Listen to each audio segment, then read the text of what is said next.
네이버, 카카오. 네. 자, 우리 모두가 관심 있는 우리 네. 플랫폼 회사들 어떻게 플랫폼 되고 기업들. 있습니까?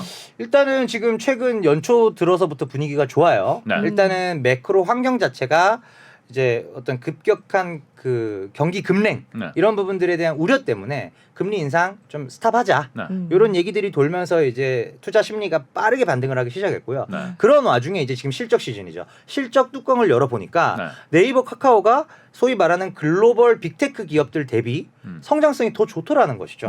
이런 부분들이 부각이 되면서 주가가 조금 더 가겠는데? 라는 이제 기류들이 빠르게 형성이 되고 있습니다. 사실 어마어마하게 그러니까 네이버 기준으로 거의 40만 원 넘어서까지 올라갔다가 지금 맞습니다. 거의 반토막 났다가 3토막 났죠. 3분의 1통. 네. 예, 지금 뭐 가슴 아픈 얘기지만 그래도 이제 네. 조금 이제 밑에서 올라온 것은 많이 올랐네 이렇게 생각할 수도 있지만은 네. 저 40만 원대 이제 들어오신 분들은 그럼요. 예. 이거 진짜 어떡하냐 이렇게 고민하시는 맞습니다. 거거든요. 근데 왜 떨어졌던 거예요? 떨어지는데도 사실은 네. 그러니까 떨어진 부분은 일단은 이제 금리 인상 사이클에서 네. 이제 빅테크들의 투심이 이제 급격히 나빠지고 그냥 할인율이 높아지니까 글로벌 투자 환경. 예, 투자 환경의 변화가 이제 첫 번째고 두 번째는 사실 또 국내 규제 환경도 있었죠. 재작년 9월쯤에 이제 그 금소법 시행령 시행 규칙이 개정이 되면서 그 금융 플랫폼들과 관련된 규제 요게 시작이 되면서 이제 투자 심리가 좀 많이 위축이 됐었고요. 그때가 고점 부근이었거든요. 네, 그런 부분도 있었고 또 그리고 또 뚜껑 열고 보니까 실적이 그 매출 성장률은 좋은데 이익은 그러니까 글로벌 기업들처럼 막 20% 30% 이익이 빠지진 않았어요. 근데 이제 국내 투자자들이 눈높이가 여기 있었는데 10%는 그래도 이익이 늘지 않을까라고 했는데 뭐지 3%? 뭐지 0? 이러니까 이제 거기에 대한 이제 실망 매물들이 출회되면서 주가가 좀 많이 밀렸습니다. 근데 최근에 오르는 거는 그래도 다른 나라에 있는 빅테크보다는 낫다. 훨씬 낫다는 거죠. 특히 이제 오늘 카카오가 나왔고 이제 지난주에 네이버가 나왔지만 네이버가 숫자가 딱 나왔을 때 왜 이렇게 잘 나왔지? 네. 매출 성장이 18%나 나왔어요. 뭐 때문에 연매출이 그렇게? 작년 8조 올해 10조가 예상되는 그 정도 급의 회사가 네. 18% 성장을 한다. 왜요? 뭐 했어요? 네, 저도 잘 모르겠네. 아니 네이버 워낙 사업이 많으니까 뭐가 늘었어요? 근데 4분기 보시면은 광고 시장 안 좋았잖아요. 네. 광고 업종에 있는 기업들 다 실적이 쇼크가 났어요. 네. 그럼에도 불구하고 네이버가 광고에 대한 이익 비중이 제일 높거든요. 이 정도가. 근데 숫자가 잘 나올 수 있었을까?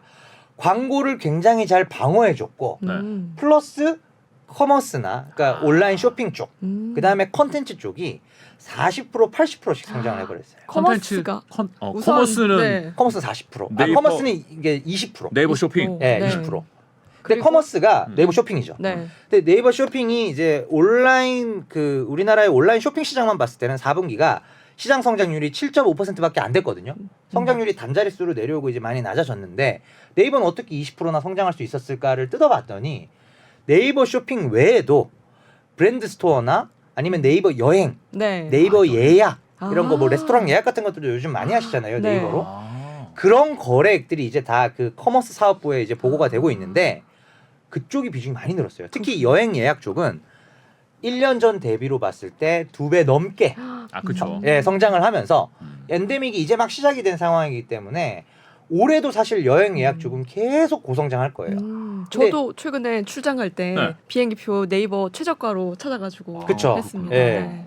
그래서 이제 그런 쪽에서 이제 숫자들이 잘 나와줬고 그리고 이제 콘텐츠 쪽은 이제 M&A 효과도 있었고 또 그런 M&A 효과 더불어서 일본 쪽에서 이제 피코마 쪽에 경쟁사인 카카오 피코마 쪽에 많이 밀렸었는데 네. 네이버 라인망가랑 이북 재팬이라는 회사를 하나 인수를 했어요. 이북 재팬은 웹소설? 그렇죠. 웹 웹툰? 베이스의 만화. 디지털 웹툰. 만화긴 한데 네. 앱 베이스보다는 약간 웹 베이스 쪽에 있는. 근데 네, 네. 일본은 아직도 웹 시장이 커요. 아. 네. 우리나라처럼 한 번에 앱으로 우리나라는 거의 웹이 없잖아요. 그렇죠. 다 앱으로 넘어와 버렸잖아요. 근데 일본은 일본답게 아직도 아직도 웹 시장이 꽤 큽니다. 전체 디지털 만화 시장 중에서 한 40%? 너무 커요. 그렇구나. 예, 다 앱으로 안 갔어요. 뭐, 뭐가 달라요? 일단은 웹 환경 자체가 좀 더 컴퓨터에서 본다고요? 네, 컴퓨터에서. 그래서 이제 물론 모바일 웹도 있긴 하죠. 근데 네. 모바일 웹으로 보는 사람 없잖아요. 다 앱으로 보죠. 그쵸. 예. 근데 어찌됐건 그 웹 시장에 조금 이제 인지도가 있는 게 이제 이북 재팬인데 그거랑 이제 합치다 보니까 이제 성장성이 엄청 크게 나오고 있죠. 예. 그렇군요. 그렇다면 카카오는? 네. 카카오는 이제 톡비즈 광고 쪽이 그러니까 톡비즈 안에 광고랑 커머스 같이 있거든요. 근데 선물하기가 연말 이제 성수기 시즌이다 보니까 괜찮았고. 네. 그다음에 광고 쪽도 다른 이제 사업자들 이제 제일기획이나 CJ ENM 광고 쪽은 진짜 안 좋았거든요. 근데 여기는 카카오는 왜 이렇게 잘하지? 네. 라는 생각이 들 정도의 숫자는 나왔어요. 음. 그만큼 이제 광고 슬롯 자체를 사실 뭐 유저 입장에서는 조금 나이스한 상태는 아니지만 슬롯을 막 늘릴 수 있잖아요, 카카오가. 아 광고 네. 한 개 띄우던 거 2개 띄우고. 뭐 이제 그런 식으로 이제 슬롯 아. 자체를 카카오가 워낙 독점 사업자다 보니까 네. 광고 쪽에서의 그런 또 성장 스토리를 만들어냈던 부분이 하나가 있고 또 하나는 이제 컨텐츠가 좋았어요. 예, 그래서 아까 말씀드렸던 피코마 최대 이익, 네. 그다음에 뭐 드라마 영화 제작, 네. 또 아까 말씀드렸던 아이브, 아이유가 잠실에서 콘서트를 한 부분, 그다음에 또 아이브가 작년도에 앨범 제일 많이 판 걸그룹이 네. 아이브가 2등인가 그랬을 거예요. 오. 연간 280만 장 가까이 팔았는데, 네. 예, 그러니까 정말 그 어떤 빅4 기획사가 아니잖아요. 네. 아무리 카카오라도 네. 카카오의 자회사인 스타쉽엔터 음. 소속인데 빅4가 아닌 회사에서 연간 300만 장에 가까운 그것도 걸그룹이 그리고 모든 화제성을 다 쓸어갔죠. 네. 그쵸. 예, 뭐 뿅뿅 지구 오락실에 나오면서 네. 타사 프로그램. 네, 어쨌든. 네. 하여튼 이제 거기 나오면서 네. 예, 팬덤도 이제 확 수직 상승을 했던 그렇구나. 예, 그런 상황인 거죠. 네. 다 좋네요. 다 좋아요. 음. 예, 근데 이제 물론 안 좋은 쪽도 있습니다. 카카오 사실 오늘 전체 실적은 뭐 굳이 따지자면 쇼크예요. 한 20% 정도 하회를 했는데 네. 그게 이제 카카오페이, 그다음에 카카오 게임즈. 네. 어찌됐건 카카오 주주 입장에서는 페이랑 게임은 비주력 상장 자회사예요. 이미 상장을 한 비주력 자회사라는 거죠. 예. 그럼 이제 지금 카카오 주주 입장에서 정말로 매일같이 따라다녀야 되는, 팔로우 해야 되는 중요한 자회사는 어디냐? 카카오 엔터테인먼트, 카카오 피코마, 그리고 카카오 모빌리티. 요 세 개의 비상장 자회사들이 카카오 주주 입장에서는 히든 카드예요. 제일 중요하다. 네, 히든이에요. 이 히든들이 지금 잘해주고 있다는 거죠. 네. 예. 앞으로 성장할 수 있는 회사. 그렇죠. 그러면 상장을 하면 예. 그 회사들이 그때 되면 더 주가가 뛸 수도 있는 건가요? 아니요, 카카오 주가는 이제 거기까지죠. 아 그래요. 네, 상장을 하면 네. 상장을 하면 이제 그 회사를 아, 사시면 이게- 되죠. 아. 요새 자회사 상장하면은 좀 안 좋아요. 아, 많이 안 좋아집니다. 그렇군요. 네, 요새 그래서 눈치 보이지 않나요? 네, 좀? 정말로 카카오 엔터까지 상장을 하면 네. 이제 카카오 엔터를 사셔야 됩니다. 아, 예. 네. 저는 아까부터 궁금했던 게 빅테크 기업들이 사실은 네. 작년에 너무 성과가 안 좋아서 주가가 네. 많이 떨어져서 이제는 더 이상 사면 안 되는 주식으로 아, 인식이 되고 있거든요. 그러니까 네. 이게 그 금리가 이렇게 높을 때는 네. 이런 테크주들은 아무래도 좀 어렵지 않나. 어렵죠. 네. 예. 그랬었다가 이제는 들어가도 되는지. 지금도 들어가도 되는 상태죠. 그래요? 예. 네이버, 카카오 뭐 둘 다 괜찮고요. 모멘텀 플레이를 좋아하시면 카카오가 좋아요. 왜냐하면 꺼리들이 많습니다. 아까 말씀드렸던 오늘 졌는데 네. 오늘 일단 오늘 상황에서는 하이브가 이렇게 치고 들어왔는데요. 이거는 예측을 못했죠. 예측하기가 불가능한 그래. 이벤트. 40% 사겠습니다. 이게 쉽지 않잖아요. 네, 근데 네. 그런 이벤트들, SM 지분 샀던 그런 부분들 또는 아까 말씀드렸던 그런 넷플릭스향 거대 드라마들의 공개 시점이 확정된다거나 아. 넷플릭스향 영화들도 많아요. 네, 그럼 카카오 나왔는데 그게 글로벌에서 순위에 든다. 네, 그러면- 만약에 글로벌하게 히트를 해버린다. 그러면 카카오가 이제 제작사로서 인정을 받는 거예요. 그럼 또 얘기가 다르고. 완전 얘기가 달라지죠. 예. 그런 부분들이 이제 모멘텀 플레이를 좋아하시면 카카오 쪽이고요. 네. 모멘텀에 따른 변동성 나는 별로고 그냥 돈 잘 벌고 성장하면서 그냥 조용하게 갈 수 있는 걸 원하시면 이제 네이버죠. 근데 네이버는 이제 그 커머스랑 그다음 아까 말씀드렸던 네이버 여행, 네이버 예약 이런 거 갑자기 뭔가 뉴스 한 줄 나올 만한 이벤트들이 없잖아요. 네. 그렇죠. 예. 그것도 그렇고 포시마크 미국에 인수를 했는데 포시마크는 뭐? 포시마크라고 중고 예, 거래. 미국의 리셀 플랫폼. 네. 인수했는데 뭐 이게 갑자기 뭔가 이벤트가 발생할 게 없잖아요. 그냥 잘 팔리고 있다. 분기 업데이트 되면은 뭐 몇 프로 성장했다. 이 정도거든요. 네. 하지만 이제 거기서 성장이 나오고 있고 매출이 올라가고 이익이 방어되고 뭐 이런 부분들이 있는 거죠. 그리고 컨텐츠 쪽도 네이버는 카카오처럼 그렇게 제작 자회사들 막 쪼개서 들고 있는 게 아니기 때문에 네. 네이버 쪽에서 이벤트가 될 만한 부분은 그 미국 작가가 쓴 로어 올림푸스라는 웹툰이 있습니다. 네이버 웹툰인데 네. 미국인 작가가 이제 쓴 건데 그게 이제 아마 OTT 플랫폼의 애니메이션으로 뭐 아마도 넷플릭스 같은 쪽이 가능성이 높겠죠. 네. 그런 이제 애니메이션이 나와서 뭐 대박이 난다거나 예. 그렇게 되면 이제 네이버가 이 애니메이션 제작 역량이 장난이 아니네. 또는 뭐 IP 원천 IP의 퀄리티가 이게 글로벌에서 통하는 회사구나. 그렇게 되면 이제 글로벌 IP 하우스 그럼 이제 네이버를 한 단계 이제 그렇죠. 한국의 디즈니. 그쵸. 음. 그때쯤 아시아의 디즈니 뭐 이런 이제 그때쯤에서 네이버 웹툰 미국 법인을 미국 법인이 본체인데요. 네. 그거를 이제 미국 시장에 상장을 시키겠죠. 그런 네. 이벤트들이 가능성이 있다. 그런 이벤트로 인해서 네이버 주가가 이제 쭉 한번 네. 이제 세게 뿜을 수 있는 가능성이 있습니다. 그럼 떨어질 혹시 리스크. 네, 리스크 있어요. 떨어질 위험은 이제 너무 좋게만 얘기하면 또. 아 그럼요. 네. 실제로 네이버, 카카오 양사 모두 2022년 연간 영업이익은 21년 대비 한 자릿수 초반 정도 빠졌습니다. 그러니까 이익에 대한 우려가 있는 거죠. 그래서 네이버의 경우에는 잘 보셔야 되는 게 컨텐츠의 적자가 의미 있게 줄어들 수 있을까? 2022년도에 3천억대 후반의 적자를 기록했어요. 컨텐츠에서. 엄청 까먹은 거죠.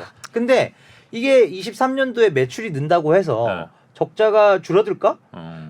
그러니까 손실률은 줄어도 적자는 늘 수 있잖아요. 왜 적자예요? 뭐 작가료를 너무 많이 내나? 그러니까 네이버는 일단은 생태계 조성이 먼저다. 음. 예, 단기간의 수익이나 수익성을 케어하면서 가는 것보다는 내가 이 시장을 다 먹고 나서 그리고 나서 내 마음대로 프라이싱 하겠다. 마치 넷플릭스 같은 거죠. 네. 예, 넷플릭스 앞에서 계속 적자였잖아요. 그쵸. 예, 이제 그런 전략이고, 예, 카카오 같은 경우에는 카카오는 컨텐츠 쪽은 그렇게 운영을 안 해요. 네. 다만 카카오를 들고 계시는 분들의 입장에서는 이제 가장 좀 주의 깊게 보셔야 되는 부분이 아무래도 이제 자회사 상장이 정말로 이제 목전에 왔을 때는 잘 매도하고 나오셔야 된다는 거죠. 예. 그치. 그런 부분들이 좀 이제 리스크라고 볼 수가 있겠습니다. 주주들이 이렇게 빠져나갈 수 있으니까. 뭐 그런 부분도 있고 네. 또 카카오 엔터나 피코마와 관련해서 그런 엔터테인먼트 사업이라고 통칭했을 때 거기에 대한 카카오 내부적인 기대치도 되게 높아요. 최소한 그 이미 나온 숫자니까요. 최소한 20조에서 25조는 받아야 된다. 네. 아, 근데 상장했을 때. 상장을 했을 때 피코마랑 엔터랑 쪼개서 그러니까 합해서 25조를 받든 아니면은 따로따로 10조 15조를 받든 간에 네. 최소한 20에서 25조를 받아야 되는데 그 20에서 25조라는 숫자가 영업이익의 100배니까 문제가 되는 거죠. 예. 안 되겠는데요? 그렇지 않습니까? 상식적으로 생각했을 네. 때 지금 쉽지 않겠는데요? 아무리 카카오여도 100배? 이렇게 지금 다 반응이 영업이익의 100, 순이익의 100배도 아니고. 영업이익의 100배. 그러니까 PER 100도 넘는다는 거 아니에요? 그 굳이 따지면 POR이죠. 예. 그러니까 영업이익의 100배 수준에 해당하는 밸류에이션을 우리는 받을 수 있다라고 보는 게 카카오의 어떤 자신감인 거죠. 예. 그렇기 때문에 그러면 이제 그거를 역으로 그걸 달성하기 위해서 카카오가 뭘 할까? 그게 이제 SM 사서 붙이고 싶은 거고 또 뭐 똘똘한 애들이 있으면 사서 그냥 계속적으로 규모를 키워서 우리가 그 밸류를 바꿔야 말겠다. 예. 그래서 카카오 모빌리티도 보시면 뭐 상생 관련해서 많은 이제 이슈나 어떻게 보면 잡음들이 있었었고 네. 밸류에이션이 뭐 작년도에 IPO 추진했을 때 7조 원까지 갔다가 이게 반토막 났다. 네. 3조 4조밖에 안 된다라는 뉴스 기사도 떴었어요. 네. 근데 보면은 엔터도 최근에 결국은 그 21년 호황기 때 프리 IPO 밸류보다 약간 더 받았거든요. 네. 그럼 이제 모빌리티도 지금 성장성을 보니까 매출이 작년 대비 46% 성장했습니다. 아. 예, 22년 연간으로 매출은 잘 느네요. 엄청나게 느는 거죠. 이익은 모르겠지만은. 이익도 BEP보다 위에 있어요. 아. 돈을 벌고 있고 매출이 50%씩 늘어나는 회사다. 그렇게 본다면 그리고 우리나라 어떤 모빌리티 수요의 대부분을 독점하는 그렇죠. 회사입니다. 맞아요. 근데 6조 7조?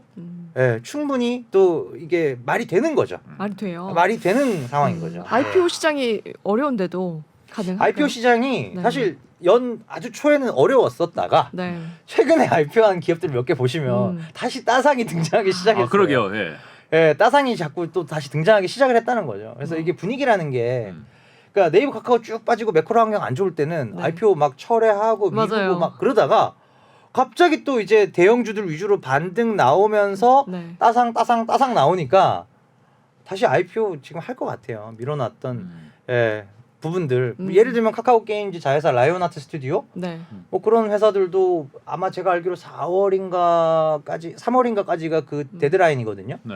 신고서 다시 안 내려면 그러니까 네. 청구서 다시 안 내려면은 그때가 IPO를 해야 된다. 기한인데 네. 한번 철회했어요. 네. 작년에 상장 신고서 한번 철회했고. 그럼 이제 그런 기업들도 지금 최근에 올라오는 분위기에 편승해서 다시 IPO를 추진할 가능성이 매우 농후하죠. 아, 이건 그러게요. 이게 큰 회사들이라서 안정적으로 갈 것 같은 기대를 가지고 있는데 네. 약간 야수의 심장이 좀 있어야 될 것 그쵸. 같다라는 네. 생각은 들긴 리스크도 합니다. 감수. 그렇죠. 하셔야겠죠? 일정 부분의 리스크를 또 감수를 하고 이제 아. 들어가시는 건데 일단 뭐 네이버 카카오의 지금 주가 레벨 자체는 예, 아주 편안한 부분은 아니어도 근데 네. 사실 따지고 생각해 보시면 네이버 16만 원일 때 사세요 하면은 절대 안 사세요. 지금 여기 어떻게 사? 떨어지는 칼날인데. 그쵸. 예. 그러다가 보통 이제 18만 원, 19만 원 갈 때도 안 사다가 네. 20만 원 보통 넘으니까. 이때 사세요. 22만 원. 예. 그렇지. 아 진짜 좋아요? 진짜 사도 돼요? 네. 하고 보통 지금 사시고. 우리 머릿속에는 40만 원이 있으니까. 그렇죠. 근데 보통 이제 이렇게 사시면 한 달간은 한 5% 물려요. 네. 예, 그 구간을 잘 참아내시면. 예. 그렇군요. 예. 네. 그래요. 네이버 카카오 오랜만에 우리 기억 속에 있었던 우리 계좌 속에 저기 밑에 붙여 있었던 꺼내보지 않았던. 예, 네. 굳이 열어보고 싶지 않았던 계좌를 열어본 기분이 좀 드는데 그래도 많이 올라와 있어서 네. 그래도 좀 반갑다 이런 네. 생각을 해봤습니다. 올해는 음. 아무래도 작년보다는 이 빅테크 쪽 얘기를 네, 많이 네. 할 수 있지 않을까라는 기대를 품어봅니다. 오늘 말씀 여기까지만 들을까요? 네. 고맙습니다. 감사합니다. 감사합니다. 네, SBS 네. 경제 자유 살롱 급하게 편성해서 네. 여기까지 전해드렸습니다. 고맙습니다. 감사합니다.